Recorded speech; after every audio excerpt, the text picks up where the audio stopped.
Crossfire were a heavy metal band from Belgium. They existed only for about 4 or 5 years, but left 4 albums to us. Pretty busy guys. Back in 1980, drummer Peter, guitarist Mark and bassist Patrick played in a punk band called the Onion Dolls. In 1982 they decided to form the metal band Crossfire instead.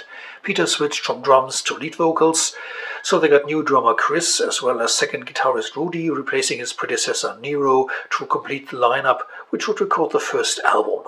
Knowing the punk roots of the band, it comes as no surprise that they were the type of band who played loud and fast, becoming a typical representative of the European speed metal wave at the time, like their more famous countrymen Killer and Ostrogoth.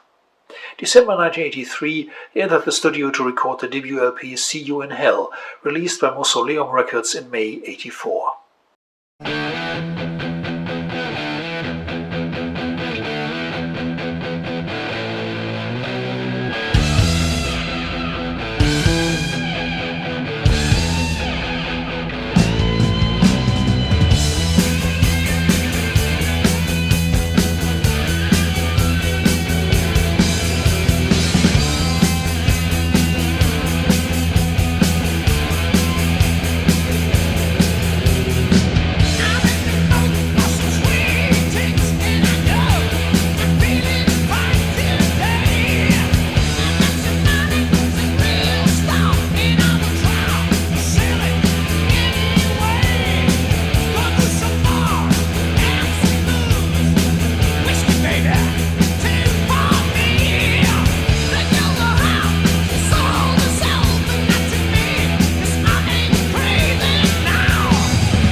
The book Heavy Metal from Western Europe describes See You in Hell as one of the first releases by Mausoleum that could attract some attention, despite average songwriting, they say.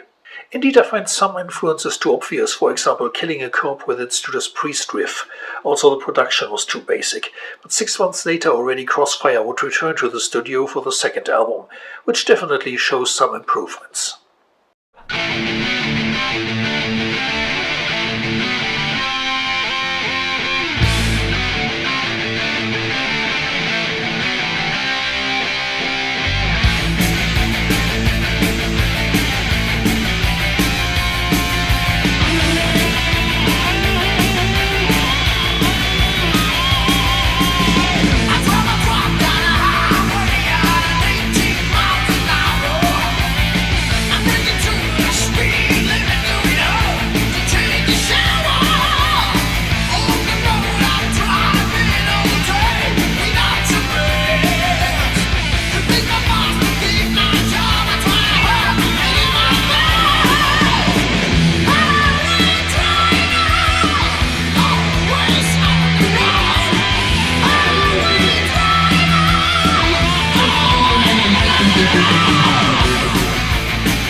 The friendly review from Rock Hard magazine says that Crossfire were among the upper half of the Mausoleum bands, and especially the A side of Second Attack had good songs to offer.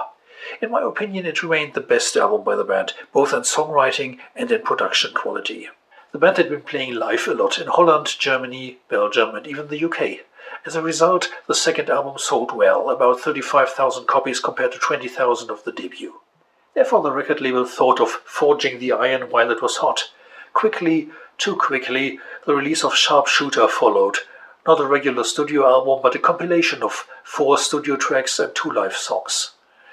It's rather B-side material than the best the band could offer, actually using outtakes from previous recording sessions. With this rather poor release in 1986, the band split. In an interview with Snake Pit magazine, the reasons were described as internal disagreements within the band, as well as lack of a more profitable record deal that allowed them to continue. Singer Peter joined Ostrogoth for the album Feelings of Fury. Still in 1987, a gig Crossfire had played at the Shockwave Festival in Belgium 2 years ago was released as a live album entitled Live Attack. Listen to this answer. What's when you